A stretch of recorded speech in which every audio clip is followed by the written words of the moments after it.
Hey, everybody, welcome to another episode of the Witching Hour podcast. I am still your host, John Roysland. I am sorry and I apologize about that, but I have a very special guest joining me today, all the way hailing from Florida, but not from Florida. My good friend, Miss Meredith Brown. Meredith Brown, welcome to the Witching Hour podcast. John, nice to talk to you. Nice to finally be able to talk to person, so to speak. Meredith and I have been friends through the power that be of social media for, I want to say, close to a year, give or take, if not maybe a little bit more than. But most recently, over the last couple months, a lot of it actually had to do with our mutual friend, Robert Lasardo, that really got us actually talking and formed our professional, if you will, as well as friendship that we have today. And I want to congratulate Miss Meredith because she is, and this is really huge for all of you boys and girls out there, or at least two of you that might watch the show. Meredith has a exciting new job that she announced about a week ago, if that, through social media, and I am going to let her announce what that is to all of you. Too. So Rotten Tomatoes has applications open for submission for the month of March. That's it. And I had already been credentialed to be a film critic, but only through one publication. And it's with Dread Central, which love them. Mhm. But that doesn't allow me to share anything I do outside of Dread Central on Rotten Tomatoes. So I went ahead, did the application, went through the entire process, read the rules and regulations, and I got approved as what they call an individual film critic. So now, not just Dread Central, but anything I write for any publication like UHM, upcoming horror movies, Letterboxd, any platform, I can upload and I can directly access and upload my work. So I'm really excited. An official tomato. That is incredible. Congratulations, honestly. Ew. That is something. How no, I mean everybody. I mean, look at myself. All right, I used to write. I used to have my own website with a great group of people, and I had no right ever trying to be a writer at all. Grammar, punctuality, it just no. I'm still the person who can't decipher between the number two, the letter two, and the other two, and there, and there. And it was just a nightmare for the person that was editing. I actually had well thought out sentences and paragraphs and stuff like that, but editing me was a nightmare. So, which is why I do podcasts, because all I gotta do is talk. And I can't look pretty, but I do like doing the YouTube thing.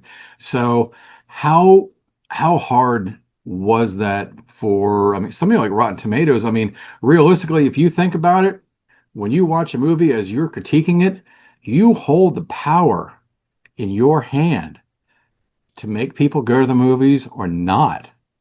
You really do. I mean, the pen is mightier than the sword, as I've always said. And so they had to really been hard on their decision making, I would assume. It's a tough process to go through. It's not just filling out an application. You have to meet a whole level of criteria, Mhm. including being a published writer for more than one outlet for more than 5 years or 3 years. There's a whole level of just a bunch of stuff that you have to submit and prove yourself Yeah. as a serious writer. I knew early on I wanted to be a writer. I always wanted to be a writer, and I found that I wasn't really going to make a living at it, so I kind of used it as a launching platform to whatever I was going to end up doing career-wise, but I Mhm. can apply my skill set in both areas now. This is my creative outlet. This is what I do to relax, actually. Watch a horror movie and then write about it. I mean, what's better than people either paying you or just realizing that they're going to pay attention to what you recommend because they either respect the writing or they just want to see what the critics are saying about, the newest hyped up film that's coming out, be it a blockbuster or an independent underground film. Cool. So it's kind of fun. I don't look at it as having that power, because it pains me when I don't like a film, and I Right. have to be very honest and keep the integrity there. But it's very painful, especially if I've worked with either the filmmaker or the producer or even somebody in the cast, that I felt was just not pulling their weight, and this has just become my opinion. So that's what I make sure everybody knows. This is my opinion. That's all it is. Please continue, going about your filmmaking. Don't let me have that power, because I don't want to be that make or break person. And that really is a hard thing. That is one hell of a speed bump to get over because you have to be honest. You don't want to lie about it. You want to keep your integrity, as you say. Yeah. And you'll have people, independent filmmakers are everywhere. Everywhere. If you've got a phone, you've got a camera, you've got a movie. So no matter how good or bad it might be, these people are going to reach out to us through social media and say, "Hey man, would you do me a favor? If I send you a screener, I'd love to." And I do, and I sincerely mean that because there are some true diamonds out there. There really are. Whether they just lack the funds for the production, or maybe you found somebody that might, my God, that person really had talent in acting, or the storyline itself was just great, but like I said, it needs more funds to bring it to that next level, make it a full great feature. But then there are others that are just like my 3-year-old granddaughter probably could have made a better film and doesn't even know how to work a phone yet. Well, actually, she probably does. But it's hard to be honest because you become associated with these people through social media. You don't want to get a bad name. You don't want people to say, "Oh, stay away from Meredith. She will tear your shit up and chew it out." And now, especially that you're on Rotten Tomatoes, the minute a movie is released, it automatically has a Rotten Tomatoes Yes. rating right next to it. Not even released yet. It's not even out for weeks, and Rotten Tomatoes right there on top of it. Back in the day growing up, it used to be Siskel and Ebert for me. That was it. And then there was a couple local guys that made it big that would be syndicated through the news. They would have like a 3-minute news show, and then they would do at the movies with or so forth. And now it's everywhere. Everyone's a critic. You're a critic. I'm a critic. Rotten Tomatoes is the god of media critics. I'm so How glad does that it? you brought up and I don't mean to interrupt, but I'm so glad that you brought up the Siskel and Ebert part, because that was kind of like my Bible television program at the movies. And my father and I would sit and watch that Mhm. extensively together. And I did have the opportunity to meet and work with Roger Ebert, when I was an event planner in up until COVID, basically, for Mhm. many corporations. And I had the opportunity to work with and meet Roger Ebert. I took full advantage of that time to get every single piece of guidance and advice on how to stay true to myself without making enemies, without coming across as being arrogant. I'm not that person. And he gave me one tip that I'll never forget. And he said, write what you know. Mhm. You just write what you know, write what you feel. And if somebody doesn't have the thick skin, that's their problem. But you know what you feel, and you know what you know from their work. And that's what you have to stay true to. Right. So, God bless him. He was wonderful, and he's still somebody that I look up to. That's awesome. Congratulations on that. Thank you. Look where it's brought you to right now. I Or know. I hope that he's looking down, smiling like he was a mentor. I will be sure to tag him when this gets posted, as I'm sure you will as well. That is awesome. So, what inspired you to get into? I mean, I know you mentioned you always wanted to be a writer. You knew it wasn't going to pay the bills. You were smart enough to foresee that, and obviously your resume, because I know you and I have spoken, your resume is just jaw dropping of the things that you've done, from event planning to people that you've met, things that you've done personally, met and associated and hung out with. And God, I've been having this show in the back of my head that I want to have you on for Asshole Celebrities Volumes 1. But I don't know if I want to get you in trouble with that, especially with who you're writing for now. That might seriously come and bite you in the ass down the road. But what made you decide to say, "Hey, you know what? I'm going to give movies." Were you always a huge movie fan of just movies? Was it horror? What was it that really brought you into the entertainment side of it? It was definitely my mom and dad. Um, they were professionals in every sense of the word. My father was the head of pediatrics at a children's hospital. My mother was a PhD psychotherapist. Yeah. Your teenage years were hell at the dinner table, let me tell you. Oh my gosh. But they, and this is what they produced. And um, my mother was one of those, we don't talk about it outside of the house, but I'm going to get one of mommy's movies, put it on, and you're going to go leave the room. Ooh. And I didn't realize until I think it was summer. I came home from camp. I remember walking through the door and I heard screaming. And I ran into the living room, and my mother is sitting on the couch, like just at the television. And I realized she's watching a movie. Without looking at me, she puts her hand up and said, "Don't come in here. Mommy's watching a movie." I went, "Okay." So I left. She finished. She was perfectly normal, like nothing happened. I remember sneaking in afterwards and taking the VHS to see like what was that about. And it was the Texas Chainsaw Massacre, Ah, 1972. And from that moment, yeah. And from that moment on, I said, I want to watch that shit. I want to see what this is about.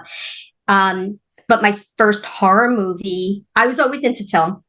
I was always into film and music. I started writing for some like raggy newspapers that you get for free at Tower Records. And then I ended up at Heavy Metal Magazine, where I would be a staple at CBGB's and cover the music scene.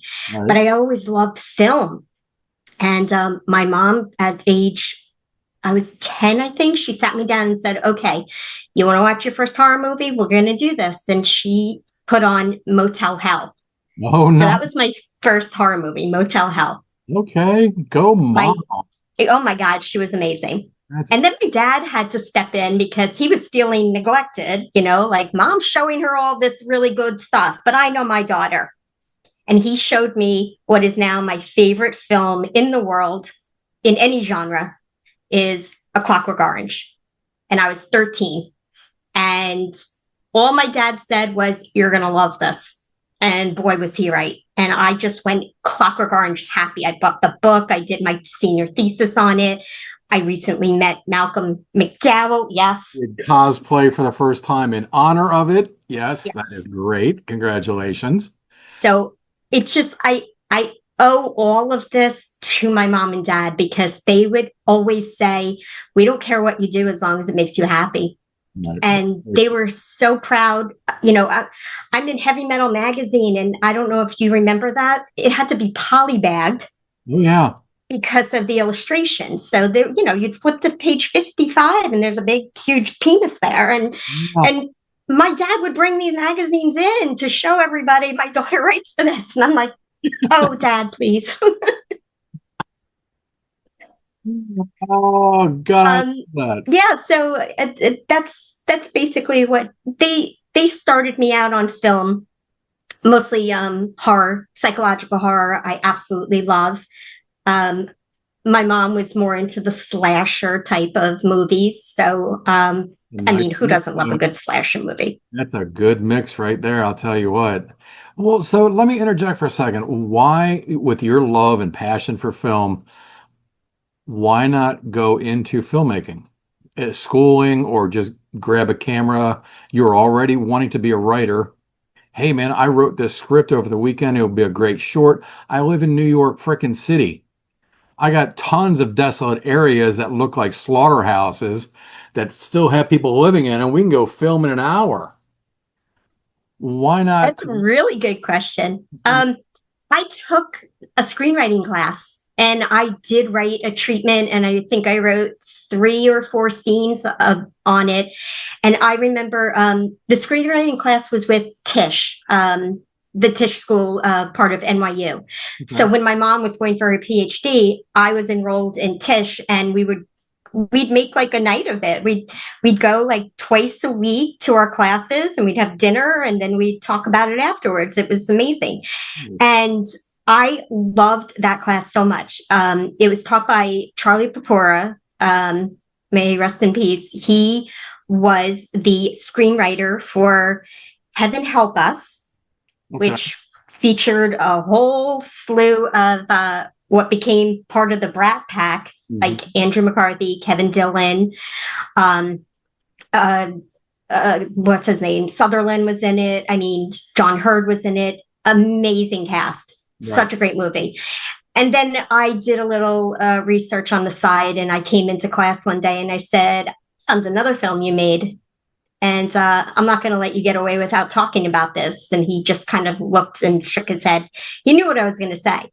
Justine Bateman's Satisfaction, um, which was originally titled Girls of Summer, but it was the launch of Julia Roberts. I mean, he should be so proud of that. So when I left that class, he gave me, again, kind of on the same level as Ebert, like amazing notes. He really saw where I was going with my writing. And he kind of looked at me as like having a Hitchcock version of a, a teen drama that kind of got out of hand due to like jealousy and Mean Girls and stuff like that. Mhm. Why I never took it to the ninth degree, the next degree was, I think life just happened and I never went back to it. Yeah. So that's kind of what came out of that. It was so hard to get through more than what I had already set apart for the class that I just I never went back to it. Right. It's in my head. Yeah. I think I have a floppy disk around here somewhere with it. Oh, that's great. I love that. So what's next? I mean, I know you haven't even published anything officially through Rotten Tomatoes yet, have Just you? through Dread Central. Okay, So that's I what have about, I want to say between 10 and 15 articles up there. American Trash is up there through Dread Central. nice. Um, and anybody who's listening, and John, you know this very well, such a heavy hitting story that Yes. really needed to be seen and completed the way it was. It just shook me really fast and hard. So I was determined to get that into Dread, and I was determined to get that into Rotten Tomatoes. So I'm very proud of that. But I have some other articles up there, including a series that I covered. Ben Young, who is another amazing filmmaker, Australian. He did Population 11 with Ben Feldman. Hmm. So that's up there. So there's a slew of different types of films up there, all within that genre, but not necessarily like what we consider horror, you know? Because American Trash, for instance, to me, it's not horror, but there are horrific themes to it. Sure, sure. No, by all means. No, beautifully shot. Not to sidetrack too much, but no, this one, I gotta, Robert Lasardo has been in a million and one movies. small projects, larger projects, and now his project. And all the years of his education and learning and ongoing learning through all of his films that he's done. Absolutely gorgeous film. And I am as a what's the word? As a friend of his, if you will. Man, I'm so proud of him for it. I really am. And I hope he feels the same. I hope he feels proud of the product that he did release and put out for the Absolutely. world, his vision. I really do. Absolutely. There are so many amazing films that I feel so fortunate to have covered, such as that, because it introduced me and got me into that friendship, that really amazing friendship that I have built with somebody like Robert, who I would never otherwise have really known except, at a distance. Yeah. And one of the first films that I remember covering that really just hit me so hard, and I started promoting the heck out of it, was Who's Watching Oliver? Mm. And I hadn't heard of anybody before watching that. And it came to me through Russell Jeffrey Banks, the actor who plays Oliver. Somehow he found me, I guess, through either Dread or UHM, and he asked me to review this film. I had no idea what I was getting into, and it's incredible, especially when you consider the budget, because, like you said, there are some incredibly low budget features that do not look like they were low budget, Right. because everything, you can tell there's only a certain selected amount of locations that they concentrate on. And there's no costume design, but the script is so on point. It's so well written. The cinematography is amazing. The whole production was just brilliant. And it it's such a rewarding feeling that not only did I give it an amazing review because I just absolutely fell in love with it, but I can now say that Raymond Hubert, the producer, is a good friend, and Richie Moore, the director, and Russell. Like, I love these guys now, and we still keep in touch. And to me, even if I didn't like that film, it was worth watching because of the friendships that I've come out with. And I'm going to give a little spot shout out to Russell. He is going to be in Bambi: The Reckoning, which my article comes out on July 23rd. It's just embargoed because the theater release is July 25th. Everybody has to see this movie. Wow. And yeah. And Russell, you die extremely well and brutally in that film. Yeah, it's great. Russell, I need a screener. You need to be Russell, I'm talking to you. No, that's great. So I do have a question, only because I know we are on a bit of a time frame today, with the powers that be, called Zoom. Um, how I do the same thing every time I'm talking about Disney too. I haven't mentioned it in the show once yet. So, Oh, um, so real quick with Rotten Tomatoes, obviously you're given kind of free range, but what if all of a sudden every single person that's a writer submits the exact same movie, the exact same title? Do they have a form? No, we can't have more than X amount of people do it. That way we can have some pros and cons, or one person for film and that's it, and the world can just accept that it's that good or it's that bad. you will accept they will accept critic reviews from multiple platforms. What they won't accept is, and that's a really good point. For instance, going back to American Trash, I reviewed that for Dread Central, and that's already on Rotten Tomatoes. Then the director's cut came out. I reviewed the director's cut, and my write up is not completely different, but it's been altered Okay. to fit the director's cut, so it's not a duplication. But because I reviewed the film twice, I Mhm. can't upload two articles, even though they're from two different outlets. Right. So, but if I reviewed Bambi and you reviewed Bambi, they'll put them both up if we're both certified critics. Okay. So you'll see Superman is the biggest thing right now. I have absolutely no idea what the hype is. I'm not going to see it. I can't stand those things. Yeah. Christopher Reeve is Superman. Don't get me started. There you go. Yep. So if you were to go on Rotten Tomatoes, because I get alerts all the time from them, they have like hundreds of reviews up already, but you won't see more than one per critic. Okay. And if they do it right, also, for instance, Dread Central, one film can only be covered by one critic. So if a reviewer Chad is covering, for instance, Hot Spring Shark Attack, I went to my editor and I said, I can cover this. She already assigned it to another writer, and I said, okay, no problem. So I went ahead and reviewed it for UHM. Both of those reviews can now go on Rotten Tomatoes. But if I said I want it on Dread and she also assigned it to somebody else on Dread, that can't happen. So as a critic, how is your, um, what, how do you prepare?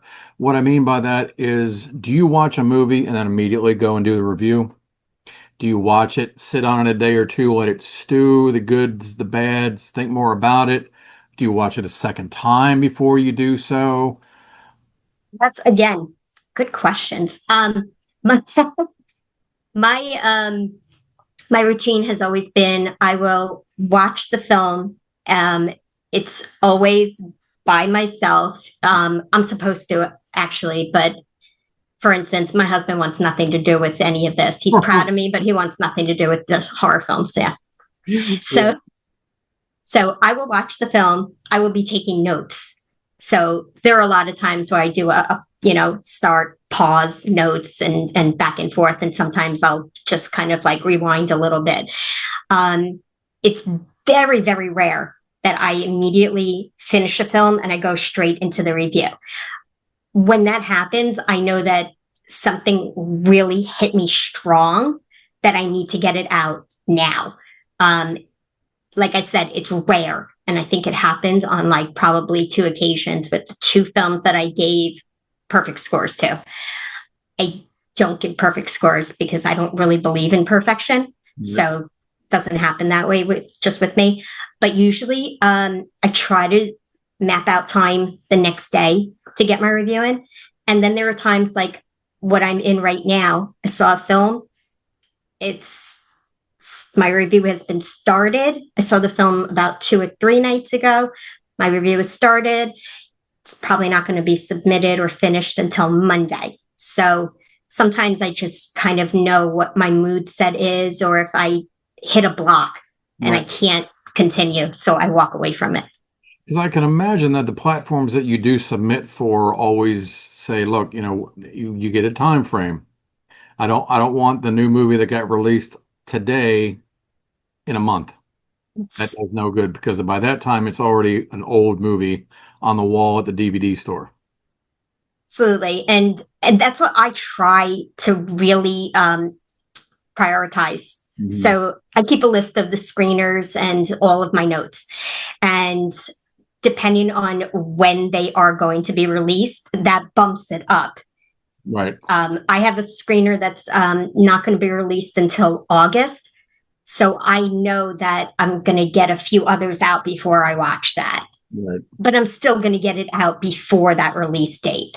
I'm extremely disciplined with getting stuff out on time because I'll reach a level of anxiety and just come down hard on myself. Well, I mean, looking at your past resume, like I said, with you being an event planner and so forth, and the names that you were planning events for, you had to be on a schedule. So I can definitely appreciate where you're coming from as far as, this has to be done, and the anxiety that it might give you if you're a minute behind, just from probably flashbacks from other jobs that you had done in the past. So No, I think you do. I think you do a great job. I've read quite a few of your reviews, and I think they're great. They're You they are ones that would actually make me, okay, maybe I don't want to see this film, or wow, this one actually sounds pretty good. What now? I kind of know a little bit of the answer to this. I know we are running out of time. Um, a film that you watch and it's just like I can't I can't do it. Do you turn films away even after saying, sure, give me the screener? Once you accept it, is it then yours to produce a review for? And if I will it has been that bad, I will not accept a screener until I watch the trailer. okay. Um, because there are times where I go in blindly, but I will still watch the trailer. When I get a screener from somebody who I really don't know at all, so I don't know what their past work has been, Mhm. and I'll maybe do some research just to find out. But if I watch a trailer and I'm immediately either turned off, bored, that's a big thing with me. If something bores me from the start, I can't do it. Yeah. It's yeah, and I've had like movies that I felt were really good, even though like it was a long, slow burn to Right. get there. But I kind of know I'm going to get there. Right. Um, but yeah, I will not. I have passed on some things. I've watched some trailers where I immediately went, "Oh, good lord, this is not. Uh, This looks like it was shot in the closet." this one might be hard to ask, and you might not be able to answer the part B to this. What is your favorite franchise? Let's stick with, Well, and this can be from a childhood up till modern day new ones. And that's fine. What is your favorite one? wow. That is a really hard question. I, I was gonna say the Saw franchise. However, after number three, I was just kind of like, oh my God, no. Right, right. So I'm not sure if that would be honest of me to say that. Okay. Um, so I don't know if I really have one. There are the same thing with Halloween. I liked one, two, and three. Right. I've watched them all, but I'm kind of like, eh. Friday the 13th, no, no. Um, I'm I Nice. was Yes. I was great with the first one, and Yes. I was okay with the second one. As soon as they get into, Jason versus Freddy in space or something crazy like that, I'm like, I know. I know. Yeah, I'm no, with you no. there. So, and then this is going to sound really weird, but the the Vomit Gore trilogy. I Yeah. haven't seen the fourth one. That's why I'm calling it still a trilogy. But I appreciated those. I think LV666. I think he's crazy. I think he's insane. But he knew what he was doing. It's very art house. It's very cerebral. Right. But I don't know. Like the first one had me thinking, I want to see what's going to happen next. So I watched the second one and I watched the third one, and I was like, they came out with the fourth one. I have to watch it. But I watched his Black Metal Veins. I watched what is it? Satan's Little. Oh, I can't remember. It was the short that he did. Yeah. Yeah. Um, Yeah. that's in. I don't review shorts, Right. and I didn't review that one, but I watched it. Amazing, absolutely amazing. I'll have to do a review on my film when I get it done then. Uh, Being as how it'll be a short. No, I'm not going to want it reviewed ever. Um, I'll watch it. and I appreciate that, and I would definitely respect everything that you would say about it, though. Um, so here's the flip side. You know what part A was. What is your least favorite? And actually, you kind of answered that when you said Friday the 13th. But is there Yeah, one that you just automatically was like, this is just pure trash? Or was that going to be the same for Friday the 13th? Friday the 13th. I think for me, it was just kind of like, how many times are they going to bring this man back? And it kind of got like that with the others, Freddy Krueger and, I don't know, something about Jason. I was like, the first one was brilliant because it wasn't Jason, it was the mother. And No. it was like, this is what we needed. This is what we're looking for. And now Nothing else had that twist or had that oomph. you're right. It kind of had almost a taste of Psycho, if you will.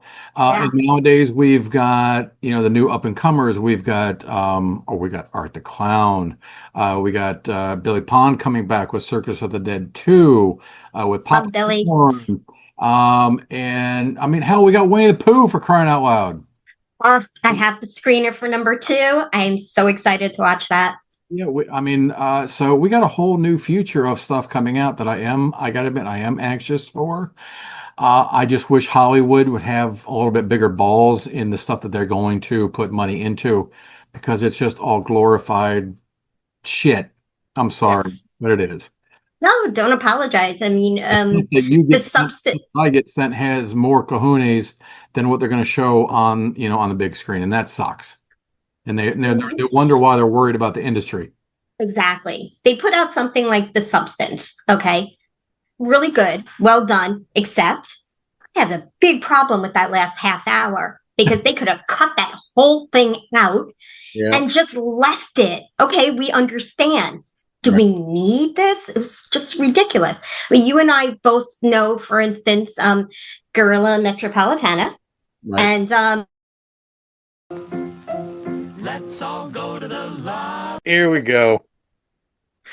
Hey, boys and girls, sorry about the interruption there. We hope you enjoyed the little commercials that I threw in there for you.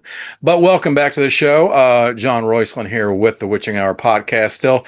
And besides me is the lovely Rotten Tomato herself, Miss Meredith Brown. We were talking about love and hate amongst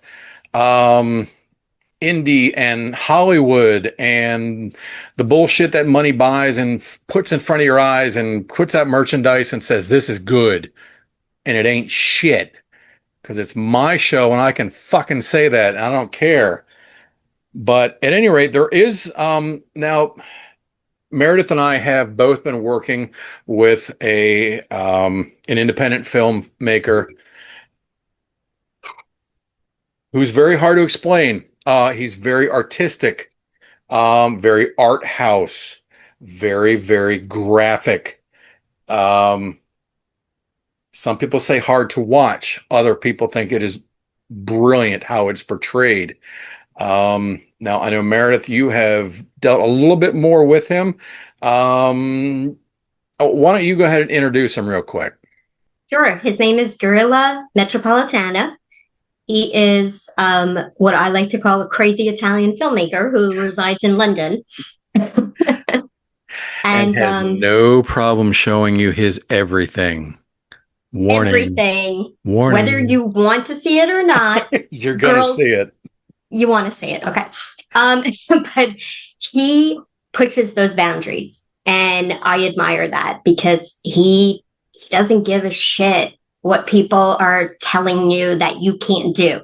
Right. So if you say to somebody, you can't do the following, not only is he going to do it, but he's going to do it harder, more often, and in your face. Yep. And a lot more of it. And a lot more of it. And he's going to show it all until he drowns you with it. Right. And it's not for everybody. No, it isn't. And he openly admits that. He doesn't try to force it onto the masses just because he's a filmmaker. He wants those who honestly appreciate his work to watch it and like it for what it's worth. He always has a meaning in his work. It's not just splattered, put together Hollywood bubblegum bullshit. It's not shock schlock. Right. And you and I have seen our share of shock schlock. Right. And we can tell what that is immediately. This is something different. This is something new. And he deserves the accolades that he gets. And like I said, it's not for everybody. He can take it, Now you actually did a written for his latest that has not officially been released yet. Folks, if you go through my library, you'll find that I did a review on his first feature film, Darius, just to put you guys back into familiarity with who we're speaking with. And his latest one is Benefactress. Right. Yes. And you could tell the stylization is there, similar to Darius, but there's some more dialogue in it, but still not much. It's very No, graphic. It's right. very violent. It's not gory. It's not your typical, No, it's no, not Darius. No, not at all. right. Yeah. I don't want. But I don't want it'll to give stay too with much. you. I don't want to give too much of it away, folks. The Nope. film hasn't officially been released yet. Um, July Guerrilla, 31st. exactly. It is coming up in a week and a half from now. Um, it is being released through. I apologize. I forget the name of the distribution company.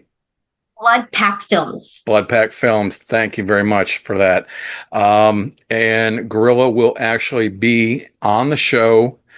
I'm flipping a coin. He and I have been going back and forth. I don't know whether I'm going to have him on the show after I do my official review, which I will not be doing until after the release, or if I'm going to have him on prior to. So it's kind of a toss up because I don't want to ruin anything for the folks out there that I haven't seen it yet. And I also don't want to, I don't know. I'm flipping a coin. I'm old. I don't know. I got to make decisions quicker before me and Ozzy are both sharing the same tomb. Ozzy, God bless you. That doesn't make any sense for me to wish the Prince of Darkness a God blessing. But nevertheless, rock metal fans, music fans, sad day Lost the today legend. as we lost Ozzy Osbourne. I had to put that out there. So in wrapping though, your world of movies and entertainment outside of your normal 9 to 5, you have been inspiring to me. I want you to know that first-handed. Um, there have been so many times I was just kind of like, you know what? No one really watched my show, the one that I just did last week. Maybe 2 people fell onto it because they hit the wrong button. You know, that they butt dialed my show by mistake. I don't know. But you have seriously inspired me to keep going. You know, when you got picked up with Rotten Tomatoes, I was like, you know what? And please don't take this the wrong way when I say if she can do it, I can do it, because that's you have got great experience. You truly do. I'm Thank doing this you. out of a labor from love, out of a makeshift little studio that I got to put all the little things away when I'm done. This is not I'm not in anybody's actual studio. This is my dining room. So I got to move furniture just to put this together for everybody. So I hope you guys enjoy it, because again, I'm old and this shit hurts when I got to put it back all the time. But Yes, it really does. You're older than you think. I am. yes. Yes. Yes, Santa's getting no younger. With that being said, boys and girls, I want to thank you guys for sticking around. I hope you watched the entire show because it was a good one. And Meredith Brown, thank you so much for joining me. You have been a perfect guest.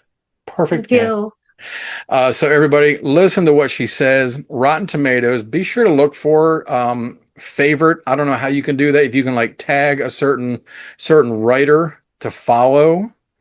I don't think you can, but if you just go to RottenTomatoes.com and click on critics and then type in my name, Meredith Jill Brown, or just Meredith Brown.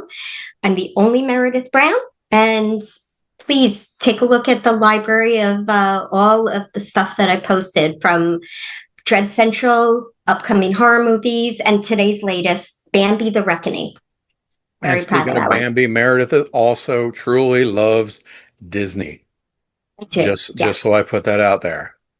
She loves Disney. Huge Disney fan. I live on Disney property. Yes. Disney is life. Yep. May Florida fall off and sink away.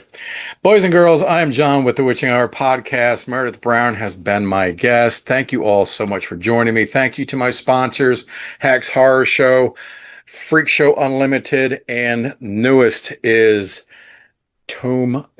Captain Creepy's Tome of Terror publication. Look out for episode 2, I believe, coming soon. So thank you guys for sticking around. Great more shows coming up soon. Talk to you all soon, and keep it evil.